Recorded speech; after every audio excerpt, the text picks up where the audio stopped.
രണ്ടാമത് ഇനി അതിലും വേഴ്സ്റ്റ് ആയിട്ടുണ്ട്. ഇപ്പോൾ ഈ വെർച്വൽ ക്ലാസ് റൂംസ് ഉള്ള കോൺസെപ്റ്റ് വന്നപ്പോൾ ദൂരത്ത് എവിടെയോ ഇരുന്നുകൊണ്ട് ഒരു അധ്യാപകൻ ട്രാൻസ്മിറ്റ് ചെയ്യുന്നത് ഈ ക്ലാസ് റൂമുകൾ, വെർച്വൽ ക്ലാസ് റൂമുകളിലിരുന്ന് ഈ വീഡിയോ ഇതിൽ സ്ക്രീനിൽ കണ്ട്, കോൺഫറൻസുകൾ സ്ക്രീനിൽ കണ്ട് ഇവർ ഒന്നും തന്നെ അവരിലേക്ക് ഇതാവുന്നു തോന്നുന്നില്ല. കാരണം വെച്ചാൽ ഒരു അധ്യാപകൻ്റെ സാന്നിധ്യം വളരെ പ്രധാനമാണ്. അത് പഴയ ഭാരതീയ സങ്കല്പം വളരെ ഔന്നത്യമുള്ളതാണ്. അതായത് അധ്യാപകൻ്റെ സാന്നിധ്യം വളരെയധികം പ്രധാനമാണ്.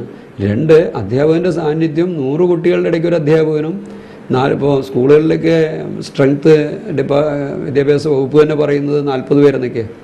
ഒരു ക്ലാസ് റൂമിൽ 40 പേരേ പാടുള്ളൂ.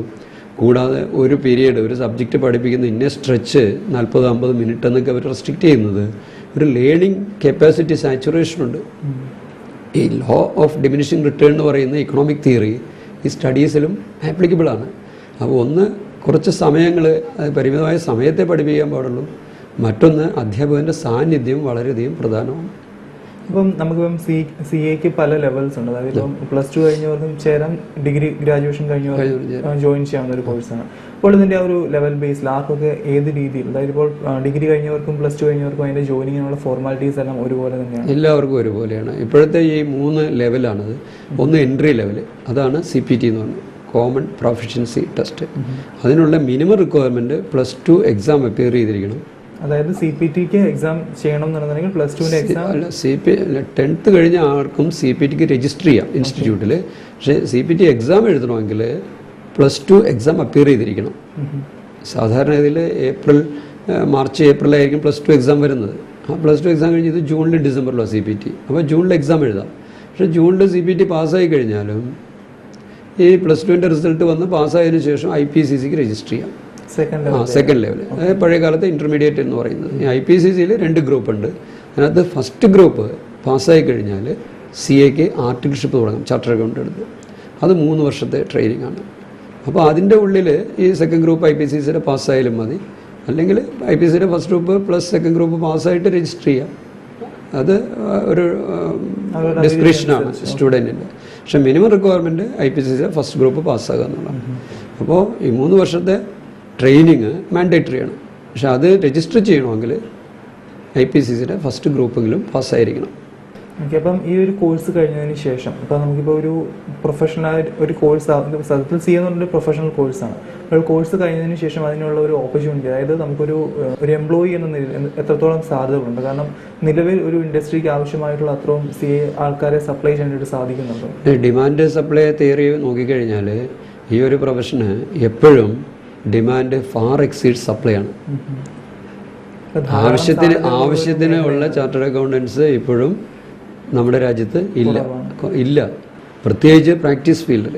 ഇപ്പോൾ ക്വാളിഫൈ ചെയ്ത് വരുന്ന ചാർട്ടേഡ് അക്കൗണ്ടൻസിൽ ഒരു ചെറിയ ശതമാനം, 10% താഴെ ആളുകളെ പ്രാക്ടീസിന് പോകുന്നുള്ളൂ. ബാക്കി എല്ലാവരും സർവീസിലേക്കാണ് പോകുന്നത്. പക്ഷെ ധാരാളം ആൾക്കാർ CAയുടെ കോച്ചിങ്ങിനായിട്ട് പോകുന്നുണ്ട്. പക്ഷെ ഡിമാൻഡ് ഇപ്പോഴും കൂടി നിൽക്കുന്നു എന്ന് പറയുന്നു. അപ്പോൾ എനിക്ക് തോന്നുന്നു അതിൻ്റെ ഒരു പാസിംഗ് പെർസെൻറ്റേജ് മേ ബി കുറവായിരിക്കാം. അതിൻ്റെ ഒരു കാരണം എന്താണ്? പാസിംഗ് പെർസെൻറ്റേജ് വളരെ കുറവാണ്. വളരെ കുറവെന്ന് പറഞ്ഞാൽ ഇപ്പോൾ ഒരു 10നും 15നും ഇടയ്ക്കാണ് ഓരോ വർഷവും ഫൈനൽ ക്വാളിഫൈ ചെയ്ത് വരുന്നത്. അതിന് കാരണം ചാർട്ടേഡ് അക്കൗണ്ടൻ്റ് പ്രൊഫഷണലാകാനായിട്ട്, CA ക്വാളിഫൈ ചെയ്യാനായിട്ട് ഇതിൻ്റെ രീതികളൊക്കെ അറിയാമെങ്കിലും ശരിയായ ഒരു ഓറിയൻറ്റേഷനോ പെർസ്പെക്റ്റീവോ ഇല്ലാതെയാണ് ഈ സ്റ്റുഡൻഷിപ്പ് തുടങ്ങണേന്നാണ് എനിക്ക് തോന്നുന്നത്. ഓക്കെ. അപ്പോൾ CA കഴിഞ്ഞവർക്ക് ഇപ്പം നാട്ടിൽ നിറയെ സാധ്യതകളുണ്ടെന്ന് പറഞ്ഞു. വിദേശത്ത് എന്തെങ്കിലും സാധ്യതകളുണ്ട്? വിദേശത്ത് ഒരുപാട് സാധ്യതകളുണ്ട്. എന്നുവെച്ചാൽ ഇന്ത്യയിൽ ഉള്ള ചാർട്ടേഡ് അക്കൗണ്ടൻസ് ലോകത്തിൻ്റെ എല്ലാ ഭാഗത്തും ഉണ്ട്. എൻ്റെ സംശയം മറ്റൊന്നും കൊണ്ടല്ല, ഇപ്പം ഇവിടുത്തെ കാര്യങ്ങൾ പഠിപ്പിക്കുന്നത് നമ്മുടെ ഗവൺമെൻറ് ഇംപ്ലിമെൻറ്റ് ചെയ്യുന്ന ലോസിനെയും അതിന് അസോസിയേറ്റുള്ള കാര്യങ്ങളും വെച്ചിട്ടാണ് നമ്മുടെ കരിക്കുലം ഉണ്ടാക്കിയിരിക്കുന്നത്. അപ്പോൾ ആ ഒരു കരിക്കുലത്തിൽ അല്ലെങ്കിൽ ആ ഒരു സിലബസ് ഫോളോ ചെയ്ത് പഠിച്ച ഒരു വ്യക്തിക്ക് മറ്റൊരു നാട്ടിൽ ചെല്ലുമ്പോൾ അവിടുത്തെ നിയമങ്ങൾ വ്യത്യസ്തമായിരിക്കാം. അപ്പോൾ ആ ഒരു വ്യത്യാസമാണ് ഉദ്ദേശിച്ചത്. അത് ഈ നോളജ് ബേസിക്കലി എല്ലായിടത്തും ഒന്നാണ്. ഇപ്പോൾ ഇക്കണോമിക് പ്രിൻസിപ്പിൾസ് എല്ലായിടത്തും ഒന്നാണ്. Monetary principles, financial principles. പക്ഷെ നിയമങ്ങളിൽ ഞാൻ പറഞ്ഞതാണ്, നിയമങ്ങളിൽ വരുന്ന പെരിഫറലായിട്ടുള്ള ചേഞ്ചുകൾ വരുന്ന റെഗുലേറ്റേഴ്സിൻ്റെ. ഇപ്പോൾ ഇന്ത്യയിൽ ബാങ്കിങ് സെക്ടർ റെഗുലേറ്റ് ചെയ്യുന്നത് RBI ആണ്, സ്റ്റോക്ക് എക്സ്ചേഞ്ചുകൾ റെഗുലേറ്റ് ചെയ്യുന്നത് SEBI ആണ്, IRDA ഉണ്ട്, ഇൻഷുറൻസ് റെഗുലേറ്ററി ഡെവലപ്മെൻറ്റ് അതോറിറ്റി, ഇൻഷുറൻസുകൾ. അതേമാതിരി ഈ റെഗുലേറ്റിംഗ് അതോറിറ്റികൾ എല്ലാ രാജ്യങ്ങളിലും ഉണ്ട്.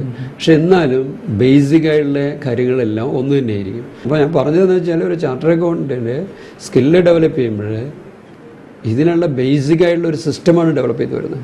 20-25 കൊല്ലം കഴിഞ്ഞ് ഒരുപാട് ചേഞ്ചുകൾ വന്നു കഴിഞ്ഞാലും അതൊക്കെ ബാക്കിയുള്ളതെല്ലാം സെൽഫ് ലേണിംഗ് ആയിട്ട് സെൽഫ് ലേണിംഗ്. അതാണ് ഇനിഷ്യലി തന്നെ CA-ക്ക് CPT-ക്കും IPCC-ക്കും ഫൈനലിനും ഒക്കെ സെൽഫ് ലേണിംഗ് അല്ലേ ഉള്ളൂ. ഇൻസ്റ്റിറ്റ്യൂട്ട് എങ്ങും പോയി പഠിക്കാൻ പറയുന്നില്ല. ഇൻസ്റ്റിറ്റ്യൂട്ട് പറയുന്നത് അവരെ കുറച്ച് സ്റ്റഡി മെറ്റീരിയൽ അയച്ചു കൊടുക്കും, സിലബസ്, ബുക്സ്, റെഫറൻസ് കൊടുക്കും, പഠിച്ചോളൂ, പരീക്ഷ എഴുതിക്കോളൂ എന്ന് പറഞ്ഞു. റിക്വയർമെൻറ്റ് പ്രാക്ടിക്കൽ സ്കിൽ അക്വയർ ചെയ്യാൻ വേണ്ടിയിട്ട് 3 കൊല്ലം ചാർട്ടർ അക്കൗണ്ട് ഓഫീസിൽ എൻ്റെ മെയിൻ വൈൽ പോകണം എന്ന് പറയും. അതായത് IPCC-യുടെ ഒരു ഗ്രൂപ്പ് കഴിഞ്ഞിട്ട്, ഫസ്റ്റ് ഗ്രൂപ്പ് കഴിഞ്ഞിട്ട് 3 കൊല്ലം പോകണം എന്ന് പറയും. എന്നിട്ട് ഫൈനൽ എഴുതാം. അവസാനത്തെ 6 മാസം ഉള്ളപ്പോൾ ഫൈനൽ എഴുതാം, IPCC ക്ലിയർ ചെയ്ത് കഴിഞ്ഞാൽ. അപ്പോൾ ഇൻസ്റ്റിറ്റ്യൂട്ട് അത്രേ പറയുന്നുള്ളൂ. ലേണിങ്ങിൻ്റെ മെത്തഡോളജി സെൽഫ് ലേണിംഗ് ആണ്. അപ്പോൾ ആ സെൽഫ് ലേണിങ്ങിൽ അസിസ്റ്റ് ചെയ്യാനേ നമുക്ക് ഈ ശാരദാ വിദ്യാപീഠ മാതിരിയുള്ള കോച്ചിങ് സെൻറ്ററുകൾക്ക് സാധിക്കുകയുള്ളൂ. അപ്പോൾ നമ്മൾ ഇവിടെ പ്രോഫിറ്റ് മോട്ടിവേഷൻ ഇല്ല. ഈ വരുന്ന അധ്യാപകരെല്ലാം തന്നെ ചാർട്ടേഡ് അക്കൗണ്ടൻസ് ആണ്. ലോ പഠിപ്പിക്കാൻ ലോയർ, ഹൈക്കോടതിയിലെ ഒരു ലോയറുണ്ട്, റിട്ടയർഡ് പ്രൊഫസർ സപ്പോർട്ടിങ് ഇതിലുണ്ട്. ഇത്രയേ ഉള്ളൂ. ബാക്കി 6 പേര് ചാർട്ടേഡ് അക്കൗണ്ടൻസാണ് ഇവിടെ വരുന്നത്. ഇവരെല്ലാം അവരുടെ ടൈം അഡ്ജസ്റ്റ് ചെയ്തിട്ട് ഒരു സോഷ്യൽ കമ്മിറ്റ്മെൻറ്റ് അല്ലെങ്കിൽ പ്രൊഫഷണൽ കമ്മിറ്റ്മെൻറ്റ് മോർ പർട്ടിക്കുലർലി അത് ചെയ്യുന്നതാണ്. അപ്പോൾ അവരുടെ വരുമാനവർക്കെന്ന് വെച്ചാൽ അവർ 1 മണിക്കൂർ ഇവിടെ വന്ന് പഠിപ്പിക്കുമ്പോൾ അവർക്ക് ഒരുപാട് ഓപ്പർച്യൂണിറ്റി ലോസാണ് വരുന്നത്. എന്നാലും അവരുടെ പ്രൊഫഷനോടും സൊസൈറ്റിയോടുള്ള കമ്മിറ്റ്മെൻറ്റ് അവരൊന്നുകൂടി റീഅഷ്യൂർ ചെയ്യുകയാണ്. അപ്പോൾ അത് മനുഷ്യരുടെ മൂല്യമാണ് കാണിക്കുന്നത്, ലാഭത്തിൻ്റെ കാണിക്കില്ല. അപ്പോൾ കുട്ടികളോട് മേടിക്കുന്ന ഫീസ് പോലും നമ്മൾ അങ്ങനെ കൊമേഴ്സ്യൽ മൈൻഡിൽ ചെയ്യുന്നില്ല. ഈ ഷെയറിംഗ് ബേസിൽ ആക്ച്വൽ എക്സ്പെൻഡിച്ചർ മീറ്റ് ചെയ്യാനുള്ളത് മാത്രമേ കുട്ടികളോട് മേടിക്കുള്ളൂ. അല്ലാതെ അഡ്വർടൈസ്മെൻ്റ് ഇല്ല, എങ്ങും അഡ്വർടൈസ്മെൻറ്റ് കൊടുക്കാറില്ല. നമ്മൾ ആരെയും ഇങ്ങനെ വിളിച്ചു വരുത്തി പ്രലോഭിപ്പിച്ച് ഒന്നും പറയാറില്ല. പക്ഷേ ഹൈ പാസ് പെർസെൻറ്റേജ് ഉണ്ട്, 70% അതായത് average group wise 20-25%, both groups വരുമ്പോൾ 10-15% റേറ്റുള്ള നമ്മുടെ 50-ന് മേലെ പോകുന്നുണ്ട്. അത് കാരണം ഇതാണ്, കുറച്ച് കുട്ടികളാണ് ഇരിക്കുന്നത്. പിന്നെ അവർക്ക് നല്ല രീതിയിലുള്ള പേഴ്സണൽ അറ്റൻഷൻ കൊടുക്കാൻ പറ്റും. കുട്ടികൾക്ക് തിരിച്ച് ചോദ്യങ്ങൾ ചോദിക്കാൻ പറ്റും. അവരുടെ പ്രശ്നങ്ങൾ എന്താണെന്ന് തിരിച്ച് ചോദ്യങ്ങളിൽ നിന്നാണ് അധ്യാപകന് മനസ്സിലാണത്. 100 പേരുടെ ക്ലാസ്സിൽ 100 പേരുടെ ചോദ്യം കേൾക്കാൻ അധ്യാപകൻ 1 മണിക്കൂറിനുള്ളിൽ സമയം കിട്ടില്ല. ഈ 20 പേരൊക്കെയുള്ള ക്ലാസ്സിൽ 20 പേരുടെയും കേട്ടില്ലെങ്കിലും ഒരു 10 പേരുടെ കേട്ടാലും മതി. എന്താണ് ഈ ലെവലെന്ന് മനസ്സിലാവും. ഈ കുട്ടികളുടെ മനോഭാവം എന്താണ്, മനസ്സിൻ്റെ അവസ്ഥ എന്താണ്, അവരുടെ ബുദ്ധി തലം എന്താണ് എന്ന് മനസ്സിലാവും. അപ്പോൾ ഇവിടെ ഒരു ബാച്ചിൽ എത്ര പേരാണ് അക്കോമഡേറ്റ് ചെയ്യുന്നത്? 25 പേര് മാക്സിമം എടുക്കുള്ളൂ ഒരു ബാച്ചിൽ. അപ്പോൾ അത് കൂടുതൽ വരികയാണെങ്കിൽ കൺവീനിയൻസ് ഉണ്ടെങ്കിൽ അടുത്ത ബാച്ച് തുടങ്ങും. അപ്പോൾ അതിൻ്റെ കോച്ചിങ് സമയം ബാക്കിയുള്ള കാര്യങ്ങൾ? കോച്ചിങ് സമയം സാറ്റർഡേയ്സും സൺഡേയ്സ് അല്ലെങ്കിൽ മറ്റ് ഹോളിഡേയ്സിലാണ്. പിന്നെ ഉള്ളത് അതുകൊണ്ട് തികഞ്ഞില്ലെങ്കിൽ ഓരോ സബ്ജക്റ്റിന്, ഓരോ പേപ്പറിന് ഇത്ര അവേഴ്സ് വേണമെന്നൊരു മിനിമം റിക്വയർമെൻ്റ് ഉണ്ട്. അത്രയും സമയം കൊണ്ടേ അധ്യാപകനെ പഠിപ്പിക്കാൻ, അദ്ദേഹം ചാർട്ടർ അക്കൗണ്ടാണ്, അയാൾക്ക് പഠിപ്പിക്കാൻ പറ്റുള്ളൂ. അപ്പോൾ ആ സമയം തികഞ്ഞില്ല ഏതെങ്കിലും കാരണവശാലെങ്കിൽ എന്താ ചെയ്യുകയെന്ന് വെച്ചാൽ കാലത്ത് 7 മുതൽ 9 വരെയുള്ള സമയവും എടുക്കും. അപ്പോൾ ഈ പഠിപ്പിക്കാൻ വരുന്ന ചാർട്ടേഡ് അക്കൗണ്ടൻസിന് അവരുടെ പ്രൊഫഷൻ എഫക്റ്റ് ചെയ്യാതെ, പ്രാക്ടീസ് എഫക്റ്റ് ചെയ്യാതെ വരാൻ സാധിക്കും. ഈ കുട്ടികളാണെങ്കിലും ചിലപ്പോൾ പലരും BCom-നൊക്കെ പഠിക്കുന്നവരായിരിക്കും.